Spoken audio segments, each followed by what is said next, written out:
नमस्ते बच्चों। तो RPSC first grade first paper के लिए मैथ्स का मैं सिलेबस लेकर आया हूँ और मैं सारे टॉपिक्स को बहुत अच्छे से क्लियर करवाऊंगा, जिससे केवल मैथ्स की वजह से आपका सिलेक्शन नहीं रुकता।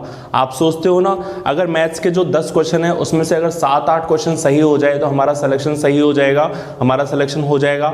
लेकिन मैथ्स वाले में क्या होता है, 4-5 क्वेश्चन होने की सोचता है, लेकिन वो हर बार 8 से 9-10 क्वेश्चन आ जाते हैं और आपको बहुत ज़्यादा प्रॉब्लम हो जाती है। तो मैं आज सिलेबस डिस्कस करता हूँ और हम कल से डेली वीडियोज बनाएंगे टॉपिक पर समझाते हुए, जहाँ पर हम एडवांस लेवल पर नहीं चलेंगे।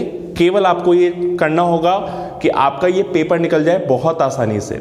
ठीक है, तो हम सिलेबस डिस्कस करते हैं, बढ़ते हैं नेक्स्ट स्लाइड की तरफ। तो सबसे पहले हम ये डिस्कस करेंगे कि और वीडियो में और मेरी वीडियो में अंतर क्या होने वाला है। अंतर ये होने वाला है बेटा, मैंने और वीडियो में देखा कि बात तो थोड़ी सी बतानी है और time waste 10 minute 15 minute 20 minute means छोटा सा जो टॉपिक होगा, आप सिलेबस को देख लीजिए, सिलेबस का वीडियो बनाने में ही वो 30 से 40 मिनट की वीडियो खर्च कर देते हैं। तो आपका टाइम बहुत कॉशियस है, बहुत प्रीशियस है, उसका ध्यान रखना पड़ेगा। हम जल्दी से सिलेबस को डिस्कस कर लेते हैं और फिर फटाफट क्लास स्टार्ट करेंगे। तो हम हमारा सिलेबस देखते हैं मैथ्स का। यहाँ पर क्या लिखा हुआ है, सबसे पहले इंग्लिश में सिलेबस लिखा हुआ है, तो आप बिल्कुल ना डरे। यहाँ पर इंग्लिश में लिखा हुआ है, लेकिन मैं इंग्लिश और हिंदी दोनों में पढ़ाऊंगा, जिससे हिंदी वाले जो बच्चे हैं वो बिल्कुल नहीं घबराएं, उनका पूरा सिलेबस हिंदी में भी करवाया जाएगा। तो यहाँ पर सबसे पहला है natural number, rational number, irrational number, real number और उसके डेसिमल एक्सपेंशन। मीन्स आपके जो भी नंबर पढ़े हैं, आपने नेचुरल प्राकृत संख्या पढ़े हैं, पूर्ण संख्या से पढ़ी है, पूर्णांक संख्या पढ़ी है, ये सारे हमारे रियल नंबर पढ़े हैं और उनके डेसिमल एक्सपेंशन होते हैं। ये आपके पूरे सिलेबस में आने वाला है। उसके बाद जो भी आपका रियल नंबर होंगे उनके ऑपरेशन, उनको जोड़ने पर, घटाने पर, रेशनलाइजेशन करने पर क्या होगा। फिर आता है उनका लॉ ऑफ एक्सपोनेंट, जो नेक्स्ट टॉपिक है, law of exponent for real number, rational number and their decimal expansion. Means जो पावर वाले क्वेश्चन आते हैं ना, वो वाले क्वेश्चन भी हमारे फर्स्ट ग्रेड फर्स्ट पेपर में आने वाले हैं। फिर नेक्स्ट आता है वो अपना पॉलिनोमियल, बहुपद, उसके शून्य या फिर जीरोज निकालना। यहाँ पर उनके बीच में relation between zeros and coefficient of a polynomial, division algorithm, divide देना एक पॉलिनोमियल में दूसरे पॉलिनोमियल, एक बहुपद में जब दूसरे बहुपद का डिवाइड देते हैं तो क्या आता है, वो भी हमारे टॉपिक में आएगा। Algebraic method of solution of pair of linear equation in 2 variable. Means कोई बहुपद, कोई जो इक्वेशन होती है उनको सॉल्व करना, वो भी हमारे पेपर में आने वाला है। फिर आता है बेटा क्षेत्रमिति।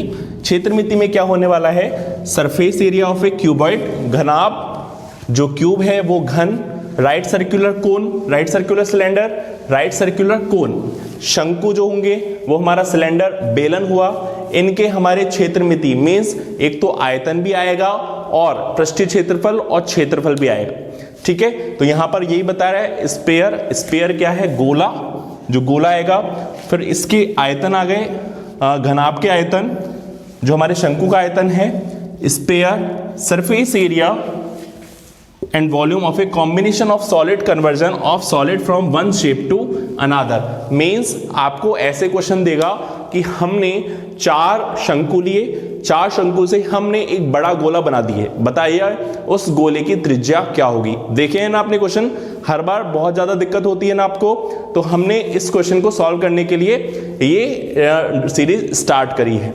फिर हम मैथ्स को ही नहीं, यहाँ पे स्टैटिस्टिक्स को भी लेंगे, क्योंकि एज ए मैथ्स टीचर मेरी जिम्मेदारी है कि आपको स्टैटिस्टिक्स भी पूरा समझाऊं। तो स्टैटिस्टिक्स में क्या आएगा बेटा, एक तो आएगा collection of data, graphical representation of data, measure of central tendency, mean, mod, median of ungrouped and group data. तो ये बेटा हमारा छोटा सा सिलेबस है। हम अगर डेली का आधा घंटा भी देंगे, डेली का आधा घंटा भी देंगे तो ये हमारा 20 से 25 दिनों में सिलेबस कंप्लीट हो जाएगा और आपके जो 10 क्वेश्चन हैं उसमें से 7 या 8 क्वेश्चन बिल्कुल फिक्स हो जाएंगे और अगर ज़्यादा मेहनत करोगे तो 9 या 10 क्वेश्चन भी सही हो सकते हैं। तो हम मिलते हैं अगले दिन 8 बजे। याद रखना बेटा, 8 बजे हमारी क्लास स्टार्ट हो जाएगी, तो आप 8 बजे बिल्कुल तैयार रखें, लाइक करें, शेयर करें, सब्सक्राइब करें, जिससे और भी अभ्यर्थी हैं वो इसका फायदा उठा सके। ठीक है, बाय बाय।